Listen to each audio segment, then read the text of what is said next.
మరి త్రిత్వైక సర్వేశ్వరుడు నాకు ఏమి బోధిస్తున్నాడు, ఈ త్రిత్వైక సర్వేశ్వరుడు నన్ను ఏమి చేయమంటున్నాడు, ఈ త్రిత్వైక సర్వేశ్వరుడును నా నుండి ఏమి కోరుకుంటున్నాడు అనే విషయాలు మనం ధ్యానించినట్లయితే దేవుని యందు ప్రియులారా, మొట్టమొదటిగా he is our beginning, he is our end, alpha omega.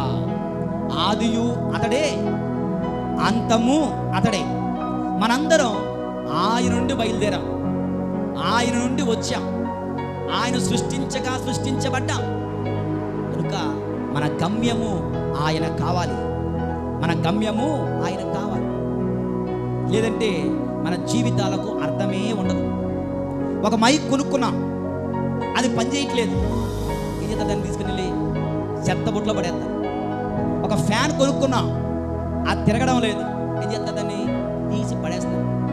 ఒక వస్తువు కొనుక్కొని అది ఏం చెయ్యాలో అది చేయకపోతే దాని యొక్క సృష్టి నిరర్థకం, వ్యర్థం అయిపోతుంది. ఒక మైక్ లాగా, ఒక ఫ్యాన్ లాగా, ఒక వస్తువు లాగా నీవు సృష్టించబడ్డావు. నువ్వు దేనికోసం సృష్టించబడ్డావో తెలుసా? What is the purpose of your life? The purpose of your life is to reach God, is to belong to God. దేవుడు మనిషిని ఎందుకు సృష్టించాడు? పిల్లలు, దేవుడు మనిషిని సృష్టించాడు తనను తెలుసుకొని, తనను ప్రేమించి, తనకు సేవలు చేసి, మరణము వెనుక ఆయన చేరాలని. ఈ నీ జీవితంలో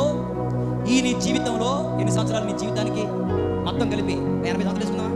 సరిపోదా? 100 వేసుకోండి. కొని నీ 100 సంవత్సరాలు వద్దా? అందం పోద్దాము.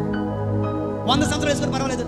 100 సంవత్సరాలలో నీవు దేవుణ్ణి ప్రేమించకపోతే, నువ్వు దేవుణ్ణి తెలుసుకోకపోతే ఆయన ప్రేమించలేవు. ఆయన ప్రేమించకపోతే ఆయనను సేవించలేవు. ఆయనకు సేవ చేయకపోతే ఆయన నువ్వు అందుకోలేవు, ఆయన నువ్వు చేరలేవు. ఆయన చేరకపోతే అయ్యో నీ జీవితం వ్యర్థం, నీ జీవితం నిరర్థకం, నీ జీవితం పనికిరాని మైకు, పనికిరాని ఫ్యాను, పనికిరాని వస్తువు, పనికిరాని బండిలాగా పనికిరాని వ్యక్తివి అయ్యి దుష్ట జీవితాలుగా నరక ప్రాయాలకు, మన నరకానికి మనం పాత్రలం అవుతాం. దేవుని యందు ప్రియులారా,